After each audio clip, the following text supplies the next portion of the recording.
लखनऊ में आज किसानों की महापंचायत एमएसपी पर कानूनी गारंटी समेत कई मांगों को लेकर के बनाएंगे रणनीति। पीएम मोदी को भी लिखी चिट्ठी। संयुक्त किसान मोर्चा की किसान महापंचायत के लिए लखनऊ में उमड़ी किसानों की भीड़। राकेश टिकैत ने कहा, जारी रहेगा आंदोलन। टिकैत ने सरकार को घेरते हुए कहा कि सरकार देश की संपत्ति बेच रही है। सरकार को नीति समझौते वाली नहीं, धोखे वाली है। एमएसपी कानून समेत किसानों की 6 बड़ी मांगे हैं। एमएसपी की गारंटी वाला कानून बने, किसानों पर लगे मुकदमे वापस लिए जाएं। पीएम को लिखी चिट्ठी में किसानों ने लिखा, न्यूनतम समर्थन मूल्य को सभी कृषि उपज के ऊपर सभी किसानों का कानूनी हक बना दिया जाए। किसानों की 6 मांगों में लखीमपुर खीरी हत्याकांड के सूत्रधार अजय मिश्रा टेनी के उनको बर्खास्त करने और गिरफ्तार करने की मांग भी शामिल है। संयुक्त किसान मोर्चा ने 29 नवंबर तक सभी कार्यक्रम पहले की तरह चलाने का फैसला लिया है। 26 को आंदोलन के 1 साल पूरे होंगे। किसान महापंचायत को लेकर के मायावती ने किया ट्वीट, कहा, किसानों की जायज मांगों का सामयिक समाधान जरूरी।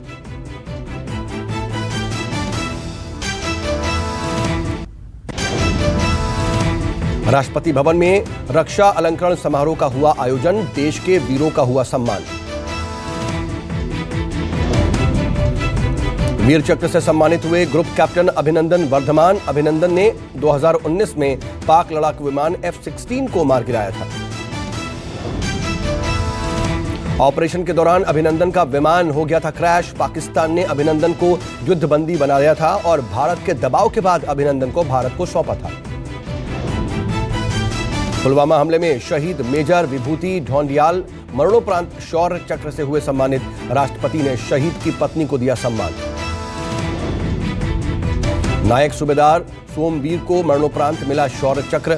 सप्पर प्रकाश जाधव मरणोपरांत कीर्ति चक्र से सम्मानित हुए। संसद के शीतकालीन सत्र से पहले 4 दिवसीय दिल्ली दौरे पर ममता बनर्जी। ममता 25 नवंबर तक दिल्ली में ही रहेंगी। संसद के शीतकालीन सत्र से पहले ममता विपक्ष के कई बड़े नेताओं से मिलेंगी। पीएम मोदी से भी मुलाकात संभव है। ममता केंद्र के सामने बकाया फंड, कोविड वैक्सीन और आपूर्ति और बीएसएफ के अधिकार क्षेत्र बढ़ाने के मुद्दे को उठाएंगी। टीएमसी के प्रतिनिधिमंडल आज से दिल्ली में धरने पर। टीएमसी प्रतिनिधिमंडल ने गृह मंत्री अमित शाह से मिलने का समय मांगा।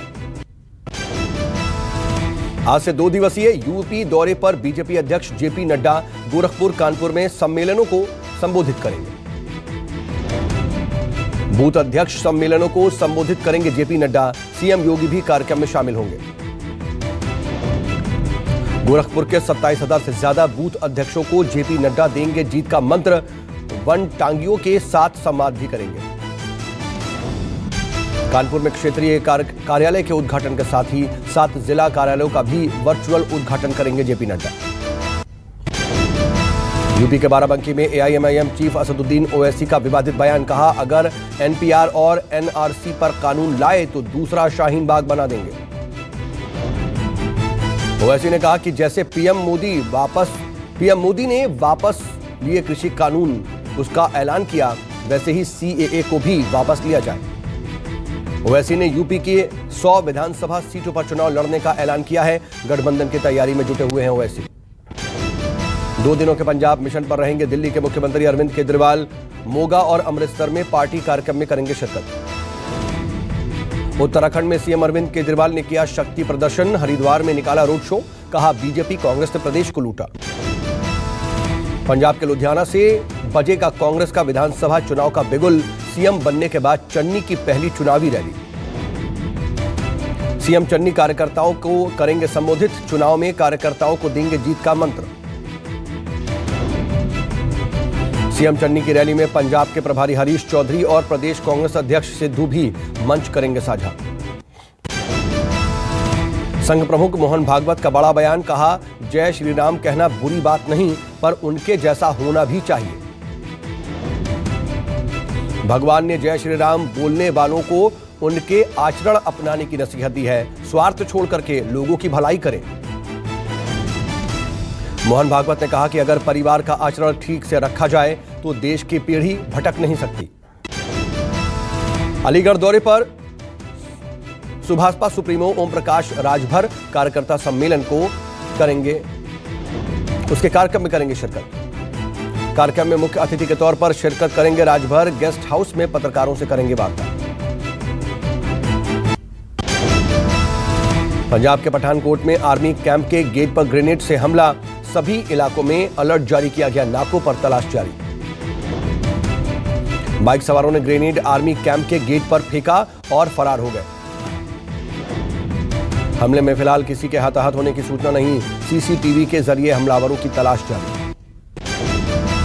आंध्र प्रदेश में बाढ़ बारिश से जान माल का भारी नुकसान, 4 जिलों में 24 लोगों की मौत, तबाही से कई लोग लापता हुए। बाढ़ बारिश से आंध्र के 1366 गांव चपेट में आए हैं। सड़क और रेल मार्ग ठप है। भारी बारिश और बाढ़ से 36,279 लोग प्रभावित हुए। आंध्र प्रदेश में बाढ़ राहत प्रभावित लोगों के लिए बनाए गए 243 राहत शिविर, लगभग 21,000 लोगों को निकाला गया। देश में 538 दिनों बाद कोरोना के सबसे कम मामले दर्ज हुए। 24 घंटे में 8,000 मामले सामने आए, 249 लोगों की मौत हुई। देश में अब एक्टिव मामलों की संख्या 1,18,000 हुई। 2 दिन की तुलना में एक्टिव मरीजों का आंकड़ा कम हुआ। केरल में बीते 24 घंटे में सामने आए कोरोना के 5,080 नए मामले। बीते 24 घंटे में कोरोना से 156 लोगों की मौत। देश में अब तक 116 करोड़ से ज्यादा वैक्सीन की खुराक दी जा चुकी है। पिछले एक दिन में 32 लाख से ज्यादा टीके लगे। मध्य प्रदेश में आज पूरी क्षमता के साथ खुलेंगे स्कूल। कोरोना के चलते स्कूल पर लगी पाबंदियों को हटाया गया। कोरोना संक्रमण नियंत्रण आने के बाद सरकार का फैसला, मध्य प्रदेश से भी हटाई गई सभी पाबंदियां। गुजरात के अहमदाबाद में 1ली से 5वीं तक के स्कूल आज से खुलेंगे। कोरोना नियमों का पालन करना होगा। तेलंगाना के खम्मम में कोरोना का कहर, सरकारी स्कूल की 288 छात्राएं हुई संक्रमित। वायरस फैलने की जानकारी मिलने पर छात्राओं के माता पिता विद्यालय पहुंचे। प्रशासन से उनकी बच्चियों को घर भेजने की अपील। दिल्ली में हवा आज भी बेहद खराब। प्रदूषण से निपटने के लिए उठाए गए उपायों की समीक्षा करेगी केजरीवाल सरकार। दिल्ली में वायु की गुणवत्ता गंभीर श्रेणी में बरकरार। सफर के अनुसार AQI 314 के करीब। प्रदूषण से निपटने के लिए सरकार उठा रही है कई कड़े कदम, लेकिन प्रदूषण की स्थिति लगभग जस की तस बनी हुई है। दिल्ली में अगले आदेश तक स्कूल रहेंगे बंद। 26 नवंबर तक दिल्ली में उन ट्रकों की एंट्री पर रहेगी रोक। यूपी कांग्रेस कमेटी विधि विभाग की कानपुर इकाई का पद अलंकरण समारोह। न्यायिक सुधार और अधिवक्ता कल्याण पर मंथन। यूपी की न्याय व्यवस्था पर जताई चिंता। कार्यक्रम के मुख्य अतिथि रहे यूपी कांग्रेस के नितिन मिश्रा। उन्होंने कहा कि यूपी में न्याय व्यवस्था की हालत बद से बदतर है। दलित समाज के लोगों को नहीं मिल रहा है न्याय। कल्याण हमेशा राज्य के द्वारा उपेक्षित किया गया है। 0.08% आज तक केवल GDP का शेयर है न्याय व्यवस्था। ना इस पे जुडिशियल इंफ्रास्ट्रक्चर, ना जजों का अपॉइंटमेंट, और अधिवक्ता के लिए तो कोई भी वेलफेयर फंड में स्टेट का बिल्कुल फंड जाता ही नहीं। कांग्रेस की महिला कार्यकर्ता मधु शुक्ला ने भी अलंकरण समारोह के मौके पर कहा, आजादी की लड़ाई लड़ने वाले महात्मा गांधी और पंडित नेहरू भी थे वकील। कार्यक्रम में कई जाने माने एडवोकेट रहे मौजूद। प्रदेश सचिव अजहर भाई, आकर्षण तिवारी, यशु शुक्ला, रवीश मिश्रा समेत कई हस्तियां रही मौजूद। श्रीनगर के शालीमार कृषि विद्यालय के गेस्ट हाउस में अपने 2 बच्चों के साथ दिखा जंगली भालू। भालू को देख लोगों में दहशत। रामेश्वरम में मनाया गया विश्व मत्स्य दिवस। समुद्र किनारे रहने वाले मछुआरों को समुद्री तूफान के लिए किया गया जागरूक। पश्चिम बंगाल के सिलीगुड़ी के 10 फीट लंबा अजगर देखने से वहां पर हड़कंप मच गया। अजगर को रेस्क्यू करके जंगल में छोड़ा गया। जम्मू कश्मीर के पुंछ में भारतीय सेना ने लड़के लड़कियों के लिए क्रॉस कंट्री रेस का आयोजन किया। सैकड़ों की संख्या में लोग शामिल हुए। ओडिशा ललित कला अकादमी ने करडोला गांव के एक शिविर में साड़ी बुनकरों कलाकारों के साथ मिलकर के सड़क किनारे दीवारों पर चित्र बनाया। त्रिपुरा के सीएम विप्लव कुमार देब ने विवेकानंद विचार मार्च द्वारा आयोजित कार्यक्रम में पेंशनरों और सेवानिवृत्त कर्मचारियों को संबोधित किया। सूरत में पुलिस को मिली बड़ी सफलता, पुलिस ने पकड़ा 1 करोड़ का नशीला गांजा। न्योल चेकपोस्ट पर चेकिंग के दौरान एक टेंपो में मिला 1 करोड़ का गांजा, पुलिस ने शुरू की जांच। पुलिस के मुताबिक गांजा ओडिशा से गुजरात लाया जा रहा है। पुलिस ने मामला दर्ज करके ओडिशा कनेक्शन की तफ्तीश शुरू कर दी है। बिहार के हाजीपुर में लुटेरों ने लड़की को चलती ट्रेन से नीचे फेंक दिया, गंभीर हालत में लड़की का अस्पताल में इलाज जारी। दक्षिण 24 परगना में बदमाशों ने टीएमसी के युवा नेता की गोली मारकर के हत्या कर दी, अस्पताल में तोड़ा दम। मध्य प्रदेश के जबलपुर में शिकारियों की गिरफ्तारी, वन विभाग की टीम ने की कार्रवाई। डॉग स्क्वाड की मदद से तेंदुए का करते थे शिकार, 3 आरोपी गिरफ्तार। ग्रेटर नोएडा में लोगों की जान से खिलवाड़ करने वाले गिरफ्तार, नकली दवाओं का किया करते थे कारोबार। ड्रग और पुलिस विभाग की संयुक्त कार्रवाई में 4 लोग गिरफ्तार, धड़ल्ले से बेच रहे थे नशीली दवा।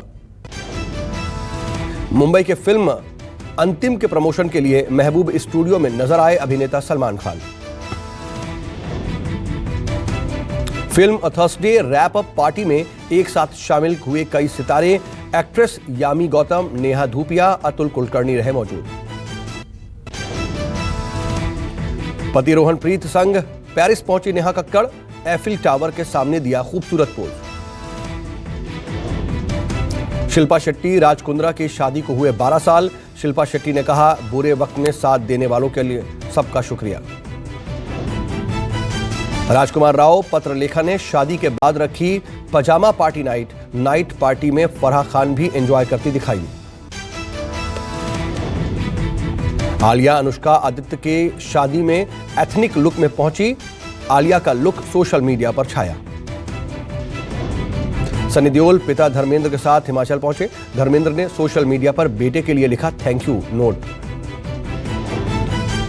बिग बॉस 15 में टास्क के दौरान घर वालों ने सिम्बा नागपाल को बताया फेल, प्रतीक करण के बीच हुई जमकर लड़ाई। अमेरिका के क्रिसमस परेड में घुसी तेज रफ्तार कार, 20 से ज्यादा लोग घायल, कई बच्चे शामिल। अमेरिका के विस्कॉन्सिन में क्रिसमस परेड के दौरान यह सड़क हादसा हुआ, सभी घायलों को अस्पताल में भर्ती करवाया गया। परेड के दौरान तेज रफ्तार लाल रंग की कार घुसी, भीड़ को कुचलते हुए आगे बढ़ गई। मौके पर मौजूद पुलिस के जवानों ने कार चालक को हिरासत में ले लिया। तालिबान ने महिला एक्टर वाले टीवी सीरियल पर रोक लगाई, धार्मिक फरमान के तहत टीवी चैनलों पर महिला एक्ट्रेस काम नहीं कर सकती। संयुक्त राष्ट्र के पूर्व सचिव बान की मून ने कहा, मेरा आधा दिल भारत में है। बान की मून पहली राजनयिक तैनाती उनकी भारत में हुई थी। जापान के विदेश मंत्री बोले, क्वाड नेताओं की दूसरी बैठक सितंबर 2022 में होगी। बैठक में भारत समेत 3 देशों के राष्ट्राध्यक्ष हिस्सा लेंगे। पाकिस्तान के पूर्व चीफ जस्टिस ने नवाज शरीफ को जबरन जेल भेजने के निर्देश दिए थे, वायरल ऑडियो से मचा राजनीतिक हंगामा। इजराइल के पीएम नफ्ताली बेनेट ने एर्दोगान को कहा शुक्रिया, जासूसी के आरोप में इजरायली जोड़े की रिहाई पर पीएम दिखे खुश। चीन ने ताइवान के आसमान पर उड़ाए परमाणु बम गिराने वाले विमान, चीन ताइवान के बीच तनाव बढ़ा। 2 चालान के बाद रॉन्ग साइड गाड़ी चलाने पर डीएल सस्पेंड होगा, यूपी हरियाणा समेत कई राज्य सरकारों ने लिया फैसला। दिल्ली में 10 साल पुराने डीजल वाहनों को इलेक्ट्रिक में कन्वर्ट करने की प्रक्रिया शुरू हुई, सरकार ने पॉल्यूशन कम करने के लिए फैसला लिया। उत्तर प्रदेश में रोड टैक्स जमा नहीं करने पर 10,000 का जुर्माना होगा। 16 से 25 नवंबर के बीच अभियान के तहत कार्रवाई होगी। मुंबई में नया इलेक्ट्रिक स्कूटर 2 दिसंबर को लॉन्च होगा, बुकिंग भी उसी दिन से शुरू होगी। दिल्ली में 24 घंटे मालवाहक इलेक्ट्रिक गाड़ियों को चलने की इजाजत मिली। परिवहन मंत्री कैलाश गहलोत ने वाहन चलाने को अनुमति दी।